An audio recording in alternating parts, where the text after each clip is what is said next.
sometimes that's a big step in this process, Great. getting the images up. All right, well, we're all set now. Thank you, Chris, and the department for the invitation.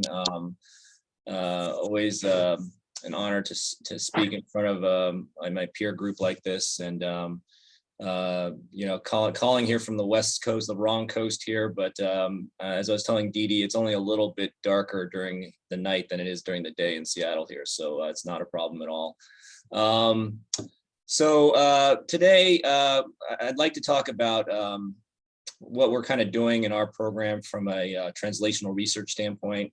I'm kind of tongue in cheek with my title a little bit in terms of, as a vascular neurosurgeon, they always, people like Chris and myself, they always talk about hybrid neurosurgeons doing endovascular and open surgery. But in my mind, really the hybrid neurosurgeon at the University of Washington is really the surgeon who can operate, take care of patients, but also find a way to eke out an academic program and career in terms of making contributions to not just taking care of patients, but how we can change the way we care for them in the future. And so hopefully this is more geared towards younger faculty and the trainees, fellows and residents. But really, I think the key to success for busy vascular neurosurgeons is really making the operating room your laboratory. It just dovetails very well. And I'm going to tell this story hopefully through the lens of our work through computational fluid dynamics and brain aneurysms and our kind of path forward from there. So thanks for humoring me here. In terms of disclosures, nothing relevant to the talk. I like to start with my acknowledgement slides to begin with, because it takes a huge community of people to make any real progress in science and medicine, starting with my chair, Rich Ellenbogen, who's been our phenomenal departmental leader. And I can't say enough about Mike Levitt, who is my partner in both clinical and research. He really is the key brain trust behind the driving force of our team.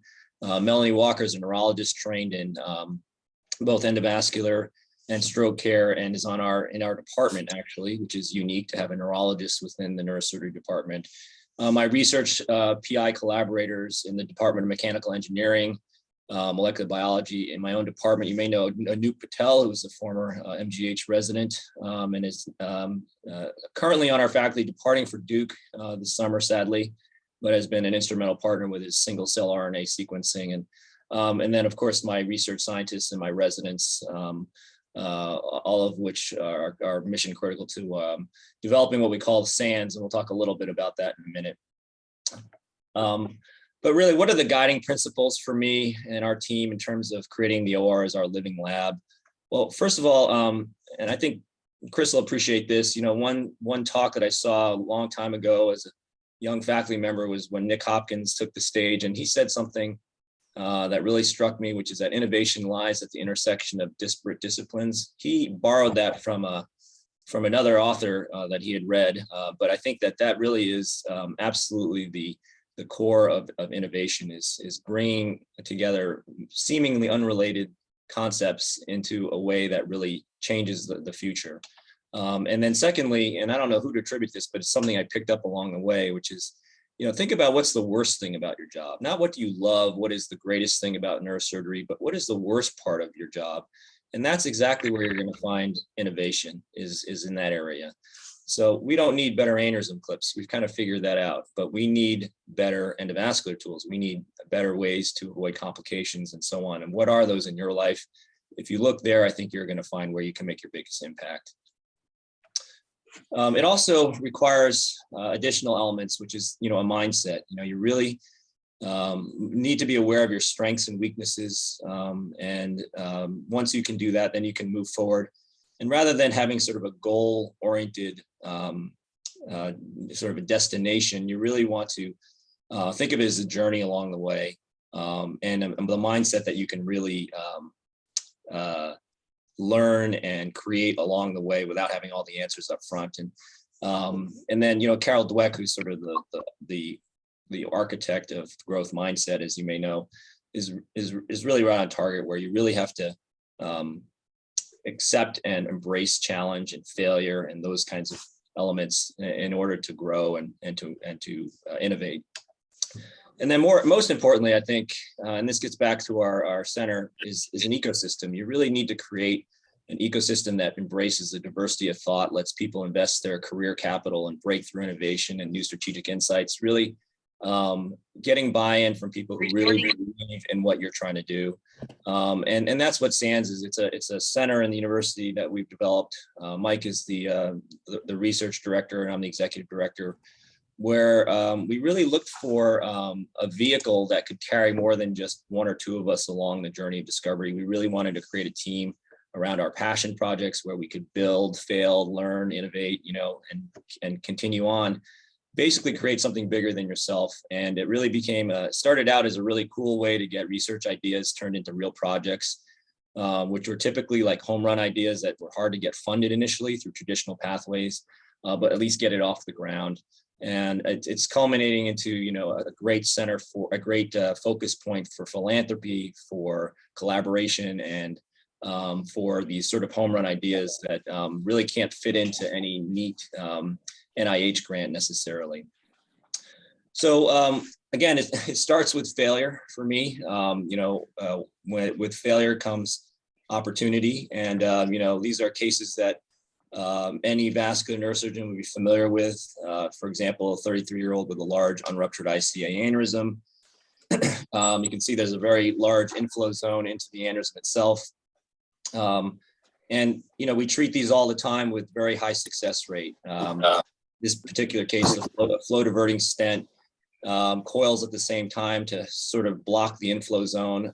I don't always use coils, I rarely do, but in this case, because of the inflow zone, I thought it would really increase my chances of success. And of course, in follow-up, she recurred significantly. You can see there's an enlargement of the aneurysm on the MRI, where it's even moving over to the right supraclinoid space, visual disturbances and so forth. So an utter failure here, and just, didn't require retreatment. And it's, it sort of asks the question, why this aneurysm? Why didn't this one respond like they typically do? And, you might say, oh, it's a large aneurysm with a high inflow zone, but then, take, for example, this aneurysm. It's a partially thrombosed, but not particularly giant aneurysm in any way, pretty garden variety, terminal ICA. Again, something I thought we could just simply flow divert across the neck and have a high chance of success. But in fact, over time, we saw that the filling portion of the aneurysm seemed to be unchanged, but the thrombose component continued to enlarge. And again, why this aneurysm? Why does that happen? Required more treatment and retreatment. And again, this is the outliers. Why are the 5% of cases like this happen? So, early in my career, and Mike as a resident, we started looking at aneurysm hemodynamics and collaborating with our mechanical engineers in computational fluid dynamics to try to find a better way of predicting the future, which is how do we use these computational tools to predict the treatment effects, perhaps even before we do it, as an experiment, and see if that can change the way we approach aneurysm problems and treatments. So the idea was that, with hemodynamics, we get more detail, therefore more accuracy, better predictions. We could bridge, this kind of gap between research, theoretical, and clinical, something translational that would be valuable to clinicians, not just something for science and research. And really trying to generate a predictive tool, that we could, have in an app or have on our cell phone or something like that, that would really be more clinically useful. And so, we started down the rabbit hole of fluid dynamics, and, there are obviously world experts in mechanical engineering and beyond that are that live in this space. And so as neurosurgeons, we learned that, there are computational sort of theoretical ways of modeling. There's the in vitro, you can create these plastic glass tubes, that kind of thing of anatomy. Or what we were trying to do, which is sort of how can we incorporate in vivo through our living lab, taking aneurysm measurements in vivo, rather than kind of using theoretical modeling. And would that help us be better at predicting the future before and after treatment of aneurysms, for example? And so CFD, or computational fluid dynamics, is really just the study of fluid flows through a particular system and how it interacts physically with vessel surfaces. We define them with something called boundary conditions, which are things like pressure, inflow, and outflow. vessel size, and so forth. And most of the time, these conditions, these boundary conditions, are assumed in a patient. We use quote unquote book values for flow and pressure based on the artery location and so forth. And again, it was our hypothesis that endovascular inpatient measurements would improve CFD accuracy, and that could help us predict treatment outcomes better. If you create these models, you develop these pressure maps. So this is a colorized pressure map of wall shear stress in a particularly complex aneurysm. We can model real patients. We can take their real anatomy from angiograms or MRIs, and then create the actual model itself, add in the book values or the inpatient values of the boundary conditions, and then generate or calculate these wall shear stress pressure maps. So what is wall shear stress? That's a really important measurement in our analysis, and it really is basically just the pressure exerted by the fluid of blood at the interface on the vessel wall. So it really is, what is the pressure or the friction that's happening at the vessel wall? We believe that that's a really important parameter in the pathogenesis and treatment response for aneurysms. You can see that wall shear stress is really happening right at the endothelial, vessel wall interface. That has a significant impact on the pathogenesis of aneurysms, its growth and formation, but also its effect on the endothelia and the underlying extracellular matrix. And as we'll go through today, we believe that all of that's important in understanding how to predict aneurysm treatment response. So high wall shear stress is thought to lead to aneurysm formation and growth, whereas low wall shear stress is thought to contribute to aneurysm rupture. But it's not a linear relationship. In certain conditions, low wall shear stress is good. For example, after treatment, if you've placed a flow diverting stent, we actually want to see low wall shear stress, and we'll show you some of that data in a minute. So the problem with CFD is that, again, most reference values are kind of are book values and not real world. And that's because it's hard to get, in vivo measurements. So they're based on TCDs or MRI of young, healthy volunteers, not necessarily generalizable to our patient population of vasculopaths and aneurysm patients. And the problem with using such values, theoretical values, is that these little, inaccuracies in the inputs can have a large effect on the calculated hemodynamics. So our solution is patient-specific measurements, and to borrow a phrase, from Steve Jobs, good artists copy, great artists steal. And so what we did is we stole an idea from our cardiologists who had this tool developed for cardiology, intravascular pressure and flow measurements of the coronary arteries. Turns out there's an 0.14-inch what's called a dual sensor Doppler velocity microwire. It's basically the size of a microwire with a little Doppler probe at the tip. And it looks like this. You can see that the tip of the catheter, if you will, is of the wire is really a Doppler ultrasound and a pressure gauge. It's all mounted on a very soft floppy wire that can be passed through a microcatheter. And what it does is it emits, a 45-degree angle cone that measures velocity 5 millimeters distal to the wire tip. So you can directly measure pressure and flow by placing it in various points along the anatomy. And you can generate, your pressure and your pressure measurements here. That's the blood flow velocity there in the blue line. The yellow line is local blood pressure. So that's the pressure intra-arterially, intracranially. And then, of course, you have your systemic blood pressure being measured to the Rene line at the groin, for example. So we wanted to see, did we improve accuracy? And you can look at our CFD model of 10 patients. This is an example case where we did the input of the standard reference values versus, our combo wire in patient measurements, the in vivo measurements, and compared the predicted versus actual outflow. So what we get is, sort of a plot where with our patient-specific measurements, we see a lower variance and a much tighter distribution of measurements compared to when we use sort of the book values, where there's sort of an overestimation of velocity and a greater degree of variance.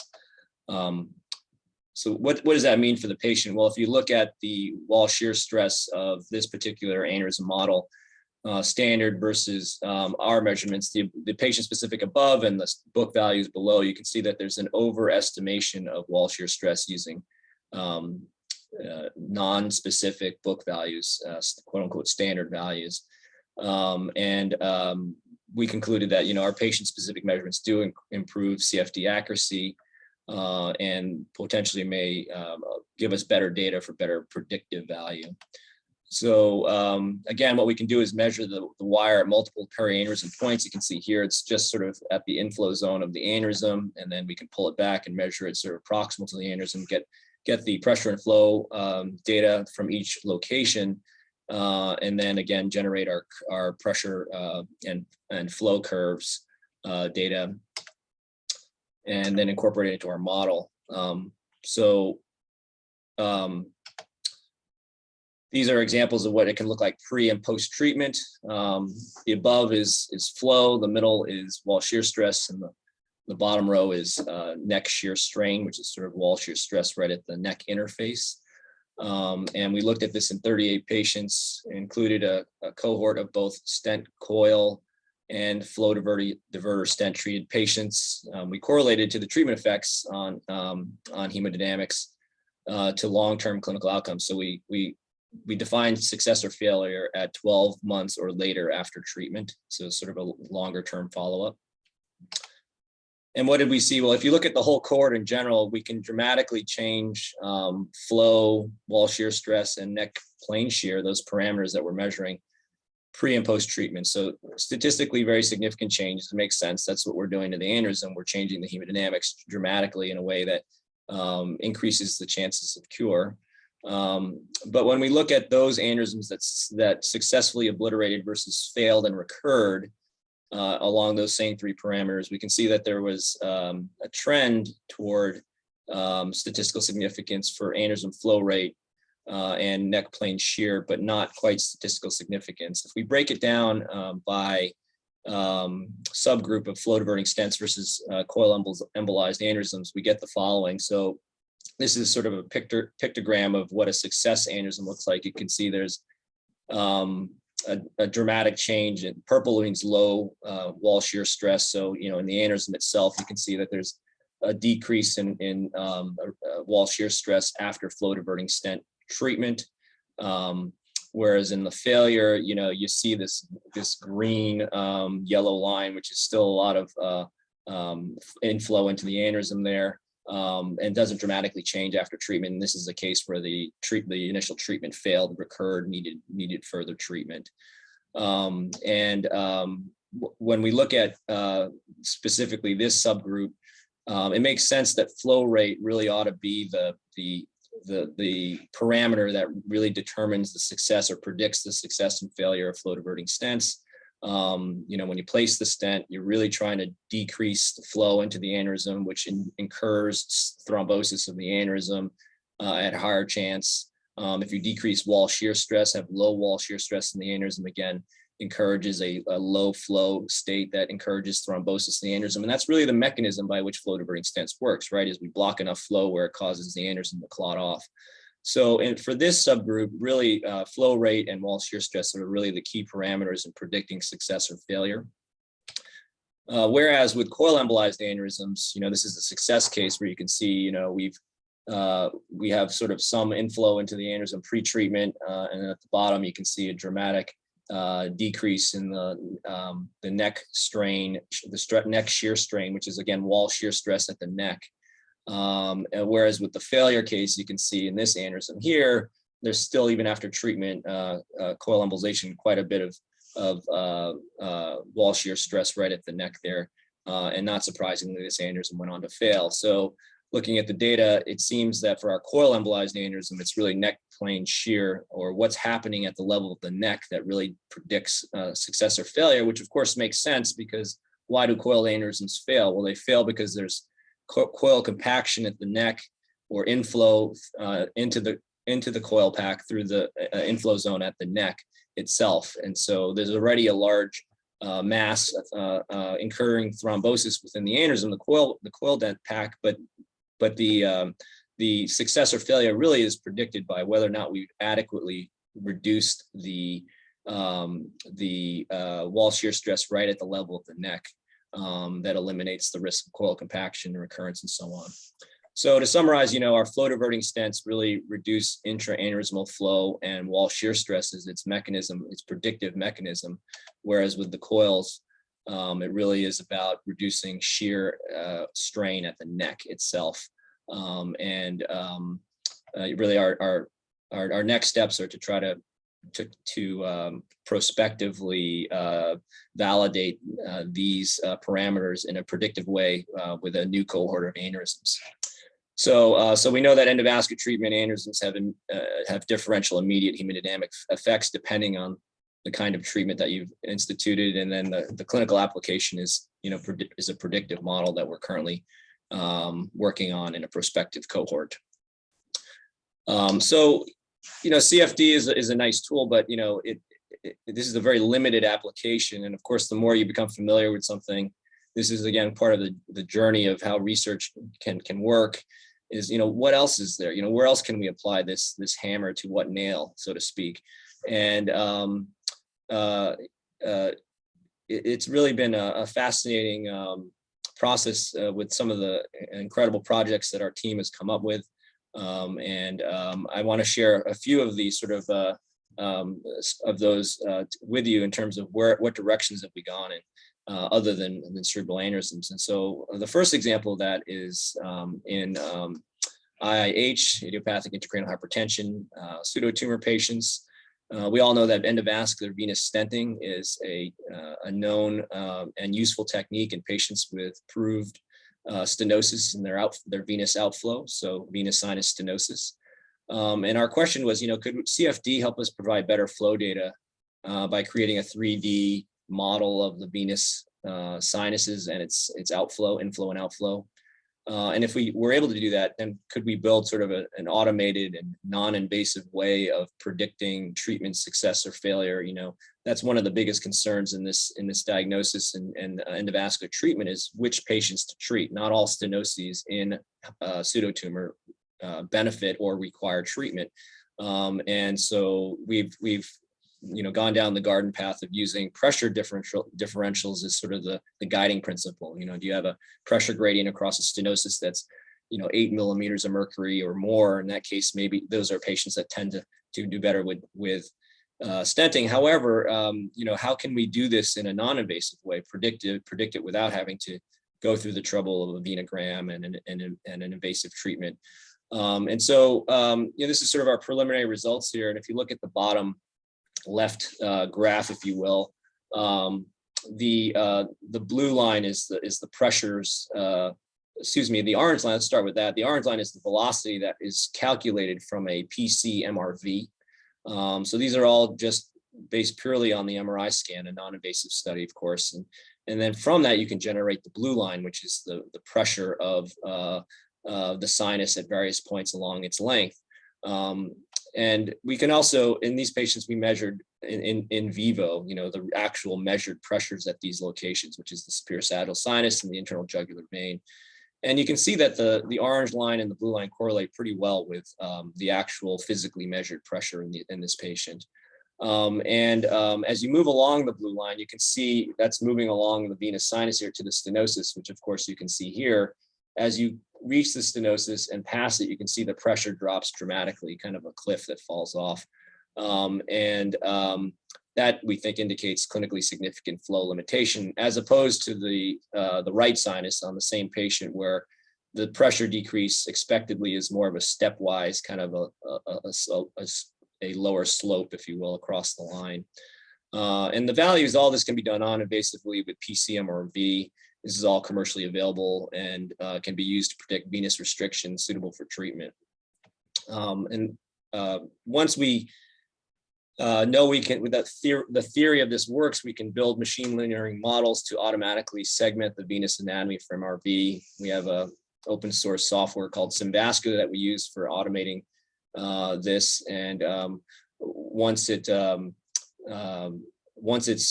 properly configured, it really can automatically calculate the pressure and velocity along the continuum of the venous sinuses and give us sort of a 1 or 0 kind of, is this a patient who would deserve and benefit from stenting? And again, the advantage here is the non-invasive ability that we're building out. In another direction, which is really cool too, is sort of looking at the whole brain fluid structure interaction. Again, using the tools that are identical with the CFD modeling from our aneurysm project. So we decided to apply this methodology to understand this whole brain fluid structure interaction, because we think that the fluid and solid mechanical properties of the brain may play a critical role in many other neurological disorders like pediatric hydrocephalus, for example, or Alzheimer's disease. And we can, again, use patient-specific boundary conditions to yield, instead of blood flow around an aneurysm, the whole brain in terms of CSF and ICP dynamics. So let me explain a little bit further. We can take a PCMRI, so that's a PCMRV, MRA, and MRI of the entire brain, and calculate some of the tissue properties. Basically, a CFD model of the entire brain.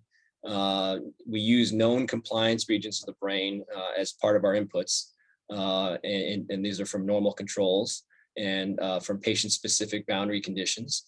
Once we understand the inflow and the outflow of blood and CSF in relation to the brain compliance, we can create a catalog, basically, of normal healthy brain CFD models. And then theoretically, we can compare these values to patients with pathological conditions, for example, with Alzheimer's, and so on. Let's see, this, for example, is how we can focus specifically on CSF flows. So we can define the ventricular system exclusively within one brain and correlate these CSF flows throughout the cardiac cycle. So what you're seeing A through F here is just the flows in the CSF space during different aspects of a single cardiac cycle. You can see that how the velocities varies expectedly by stage of the cardiac cycle, with maximal flow during mid-systole, that's kind of between B and C, and low or even reversed flow during late diastole, all as you would expect based on what we know about CSF dynamics. But these flow patterns that we're getting from CFD calculations are in line with previously published results and demonstrate that flow from the ventricles on a slight phase delay from flow in the subarachnoid space. And if we, it turns out the range of pressures across the cardiac cycle is about 90 pascals, or 0.67 millimeters of mercury, pretty low, which is much smaller than the range of pressures present in, obviously, arterial venous circulation. But we can measure it. And the hypothesis here is that in pathological conditions that can alter the compliance of the brain, think about, tau proteins, amyloid plaques, and Alzheimer's, for example, a comparison to normal values, which we're cataloging now. Turns out, all these MRIs that we're using are our lab members. So everyone volunteered for MRI scans, and we're using them as book values, if you will. Then we could predict early stages of the disease because the CSF flows would be different than in the normal healthy controls because of the difference in compliance in the brain. So obviously, we're just starting out this process of validating normal subjects and then moving on to a cohort of known Alzheimer's disease patients and so forth. But again, it's just another example of how we can take a tool and bring it into a different model and answer other and very interesting questions. So coming back to our CFD work for cerebral aneurysms, there are significant shortcomings that we encountered along the way. We can't really, as much as we want to just focus on the mechanical forces, that the hemodynamic forces that generate, these entities, we really have to pay attention at some level to the biological aspect. So you have to acknowledge and incorporate these aspects in order to really understand what's going on in the formation and treatment responses. And specifically relating to platelet aggregation and thrombosis, which is a key path in which treatment brings out its effect, desired effect. And then, of course, the cellular and molecular sort of cues that cause aneurysm to form and help with treatment responses as well. So, starting with the first, with platelet aggregation before and after treatment, we devised the methodology using Lagrangian particle tracking, which is basically just a fancy term for a computational tool that simulates the tracking of a particle along a path within a flow field. So it's just a way of measuring a specific particle throughout its path along the way. The analogy is basically there's traditional CFD, which is looking at, as we were earlier in the talk, the effect at the wall surface, the fluid to vessel wall surface, and that's called Eulerian CFD versus Lagrangian here. The analogy is that if you think about a river, traditional CFD is looking at the river bank and the effect of the water on the bank itself. What kind of physical effect does it have? Whereas Lagrangian is really looking at the flow of the water in the river as it moves along. So you just follow this one spot of one segment of the water along its entire path and see where it goes and how it flows. So that's what Lagrangian really is. And it gives us several metrics, including something called resonance time, which is in this case going to be the amount of time a platelet spends in a specific volume. And what we care about is how much time does it spend in the aneurysm. And it also gives us shear stress history, which is the stress exposed to the platelet along its entire trajectory as it flows. As we're learning, a platelet that is given too much or too little shear stress is predisposed to degranulating and activating. So first we segment a patient-specific blood vessel of interest here. That's this real patient model that we've created. Then we quote unquote mesh the parent vessel and aneurysm, which is basically we represent a geometric object as a set of finite elements for computational modeling. And this is a critical step in the computational modeling where the entire surface of a vessel is really a set of millions of elements and allows determination of the aneurysm volume and coil volume. Then we have a model software here that allows us to put the model through multiple cardiac cycle simulations. And then it tracks along the way these trajectories of these, massless particles, these platelets. And this is all run on our supercomputer over a few days. And so looking at the results, if you start with the upper left bar graph here, the resonance time is, again, the time spent by a platelet in the aneurysm itself, and that's what we're measuring here in our model. The light colored bars are the platelet resonance time pre-treatment, and you can see that the resonance time is relatively low. There's not a lot of resonance time because there's no treatment. The flow is right through and in and out of the aneurysm pretty quickly. Whereas the darker bars represent platelets after treatment, and you can see that there's a longer tail of the darker bars, which is an increasingly smaller number of platelets, but increasingly higher resonance times. And these smaller number of platelets at the extreme high side of the resonance time is really where the action is, if you will. Looking at the bottom left graph, we see that the 99.9% subset, the 1.1% of platelets at the highest resonance time, this is at the far end of the tail here, is really where the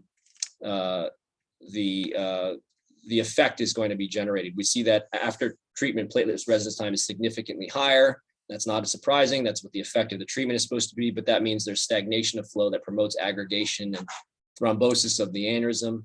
And we think that these small subsets of the extreme condition is really the biologically plausible mechanism for thrombosis, because the trigger for platelet activation relies on these extreme events. The platelets are eventually going to do what the outlier is basically doing. And in terms of shear stress history, which are the sort of the bottom graphs on the center and right there, it turns out that our platelets have a memory, and once it's been exposed to a certain amount of very low or very high stress over time, it activates, degranulates. And so think of a turbulent state like an injured vessel as it's being jostled around through a bleeding vessel, or if it's in a low flow state, like in a large vessel occlusion or a hematoma formation, that will cause the platelet to activate. Similarly, platelets that spend more time in the aneurysm dome after adequate treatment from flow diversion, for example, they record a lower shear stress history, and that triggers activation as well. So to summarize, we think these methods can predict aneurysm recurrence if we can understand the degree to which residence time leads to platelet activation. Have we achieved enough changes in flow to affect residence time in a way that would lead the aneurysm to successfully thrombose off in the long term? And this Lagrangian particle tracking model can really simulate that platelet microenvironment and adds another piece in the equation of what can be predictive of successful treatment response. And then the other aspect of the biological effect that we need to address is really the endothelial response to hemodynamics after flow diverting stent treatment. This is a really cool part of what we're trying to do here, and very difficult too from an experimental standpoint, which is we wanted to take another step in our understanding of the changes in endothelial cells to aneurysm pathogenesis by creating this in vitro model. And first, what we do is we actually take an aneurysm patient, just like we usually do. We then create a silicone 3D printed model, and that's what you see there. It's a silicone model of a real aneurysm patient that was treated. Then we culture human endothelial cells and seed the model with the cells. So the inner surface is coated with a monolayer of endothelia. Then we pulse the normal blood pressure using a blood-like viscosity culture media to expose the cells within the parent vessel lumen to this pressure, to the hemodynamic forces for about 24 hours. And that's what this is a pulse generating normal blood pressure through the model. And then we create this model for both pre-treatment and post-treatment varieties subjected to identical hemodynamic forces, and we see what the effect is. And so we can use pre-existing CFD simulations of this patient's aneurysm and extract endothelial cell RNA from corresponding locations in each model. Each location has its own unique wall shear stress valuation, and we suspect that the RNA transcriptional profile of the endothelial cells extracted from the dome is directly affected by the varying hemodynamic environment before and after flow diverting stent treatment. We also suspect that each patient's unique endothelial RNA sequencing profile and the resulting expression of key vascular remodeling factors within the aneurysm dome will vary according to each patient's treatment outcome due to differences in the hemodynamic forces subjected to the dome endothelia, depending on the treatment type. And so what we're looking at here is figures from our proof of concept article published back in 2019. And here's our model here. Here's the CFD with our wall shear stress mapping. When we take that same exact area of the aneurysm inflow and outflow in the dome, you can see that there is parallel orientation of the endothelial cell fibers on this confocal microscopy. And A corresponds to this location and so forth. And the one spot C is kind of where the dome of the aneurysm is. You can see that there's more disorganized pattern there where the endothelial cells are not organized in a particular direction because of the turbulence of flow there. We think that we can then go on and assay the transcriptomes of the cells in the various locations and see what differential RNA expression or transcription is occurring. So those experiments are literally ongoing right now, where we're modeling it before and after treatment and seeing what the differential in the transcriptome looks like at various points. And we are highly excited about what the results might show, but we're really looking for changes in protein expression regarding inflammation, particularly, and we have some candidate targets that we think that are really going to be high yield. So, the anticipated results and clinical impact is that, we expect a decreased expression of vascular remodeling factors, for example, ADAMTS1 or NOS3, correlating with decreased velocity, wall shear stress, and other hemodynamic parameters. And our goal is to identify targets for endothelial targeted therapies with flow diverting stents to increase rates of aneurysm occlusion and, of course, decrease recurrence. And then finally, another really key direction for us is partnering with Anu Patel and his single cell RNA sequencing expertise to delineate cellular and subcellular mechanisms behind intracranial aneurysm formation and progression. And so as we've discussed, inflammation is implicated in intracranial aneurysm formation, and single cell RNA sequencing is a relatively novel tool that can help elucidate cellular underpinnings. And what we use is something called the endovascular biopsy technique. I don't know if Chris and others have heard of this, but basically it was described initially by Dan Cook, one of our former fellows at UW, who's now at UCSF. And he devised a system where we can biopsy cells using an endovascular approach, basically. So, when you place devices within the aneurysm dome itself, it turns out that the endothelial cells will stick to those devices. And so if you remove them and wash them and culture them, you'll get endothelial cells from the aneurysm itself.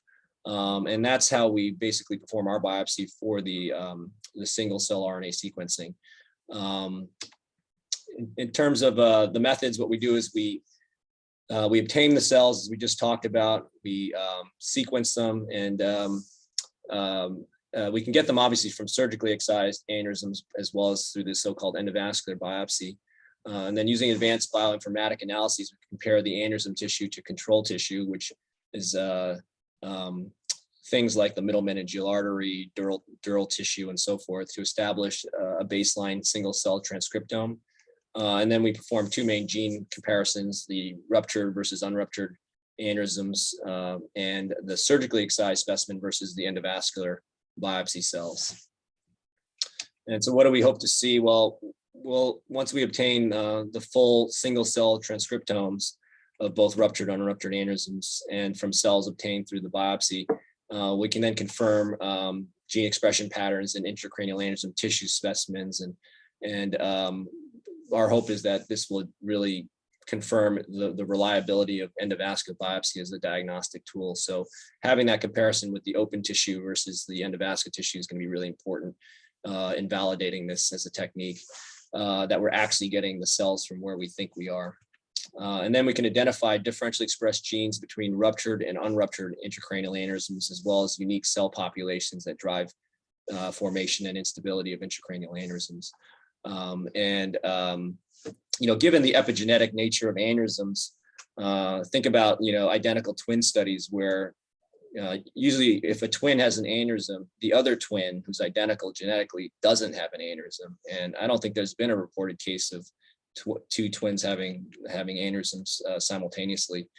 And so we believe that there is likely a diversity of genetic underpinnings that cause it's not just genes alone. And hence creating a pathway for easily obtaining aneurysm tissue like this endovascular biopsy and cataloging a large population of aneurysm RNA transcriptome really provides a better opportunity for identifying these potential multiple etiologies. If there was going to be a single gene that caused aneurysms, we would have found it already, that it would have been determined, it would have been discovered. Rather, it's going to be a diversity of underlying causes of different kinds of aneurysms in different kinds of patients. So to summarize and conclude, aneurysm pathogenesis and treatment response is predicted by a combination of hemodynamic forces, platelet aggregation and clotting, and endothelial responses. But I think, sort of the theme of the presentation really is by making the OR and angio suite central to our lab work. It's really been the key to our research progress and provided the mindset and the ecosystem for a team-based approach to solving these problems. As we know, neurosurgeons remain in a unique position to have full access to tissue and to understand, probably more importantly, what are the important clinical questions that are meaningful and relevant.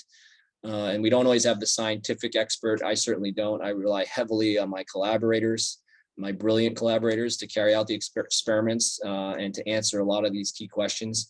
However, I think we're crucial to the process of advancing the knowledge and new ways to treat the disease. So please go out there and find your way of making the OR your lab. And thank you for your attention, and I'd be happy to answer any questions.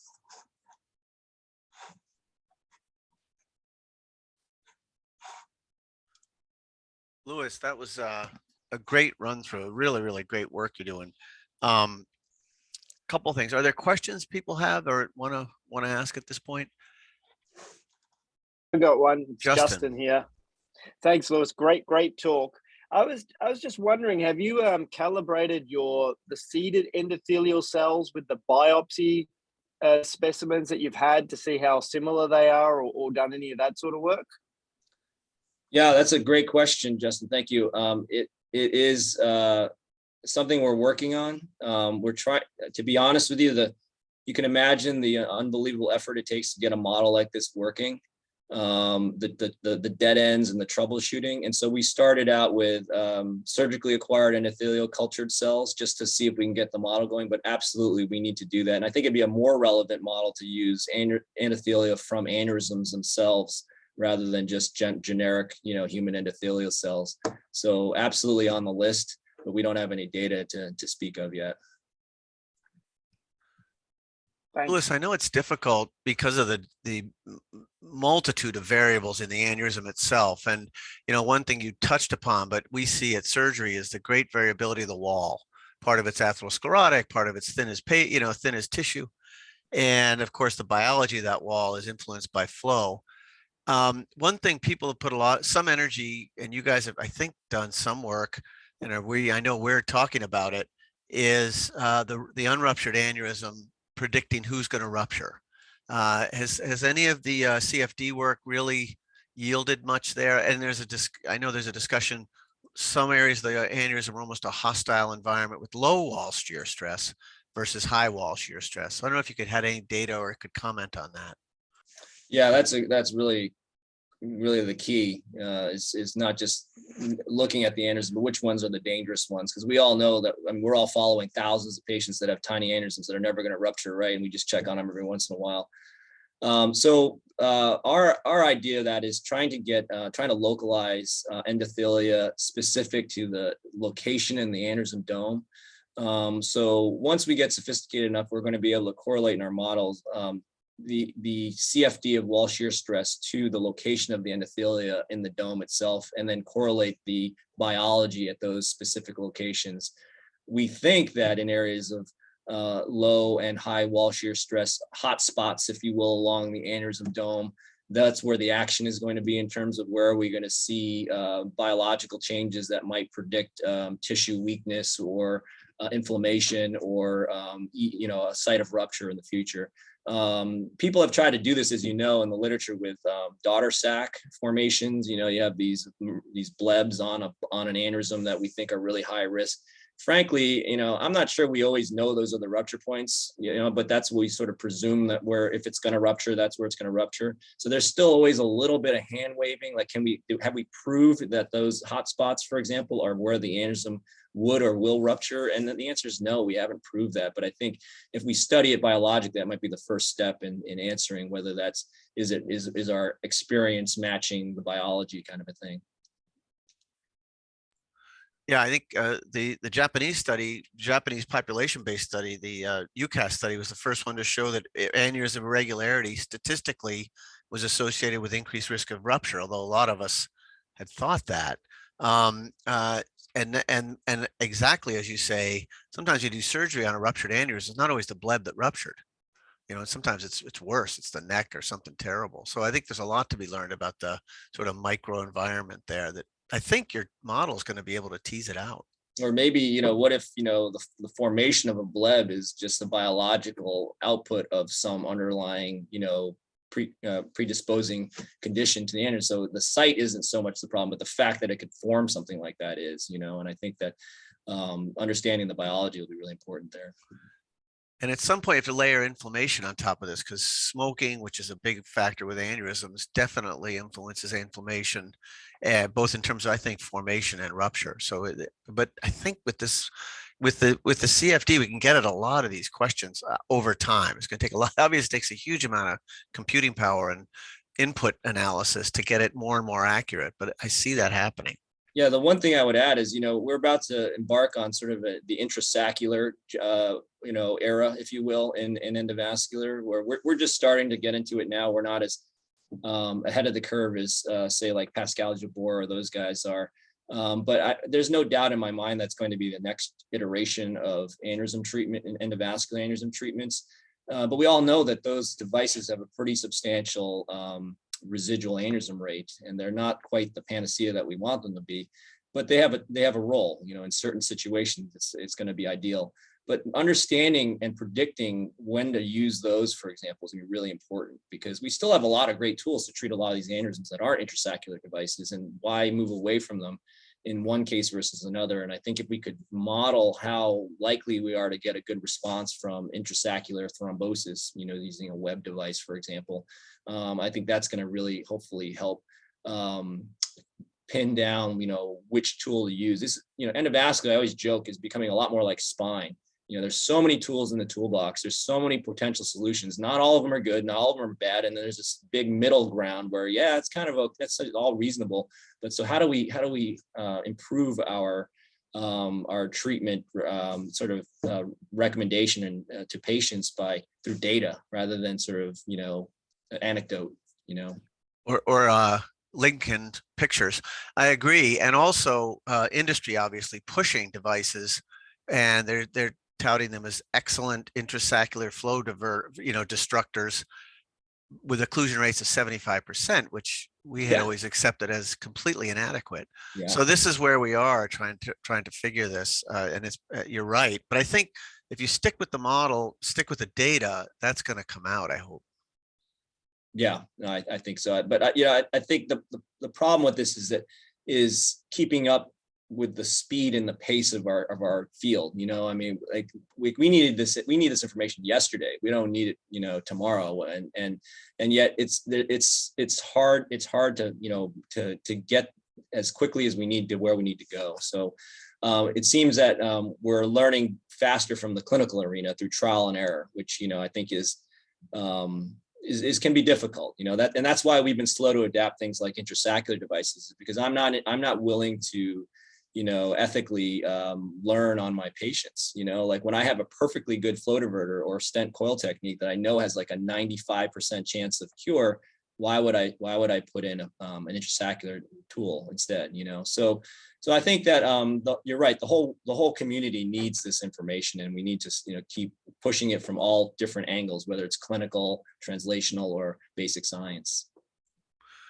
Well, I want to thank you for taking time to show this, because I knew it was going on, but it's really to show others what's happening and what is going to happen. And I think it's crucial. So I really want to thank you for your time. I know it's early on the West Coast. We're sorry we won't see you at the AANS, but appreciate you taking the time to do this. Well, thanks very much for having me. Really appreciate it. Thank you, everybody. Take care. Okay, bye-bye.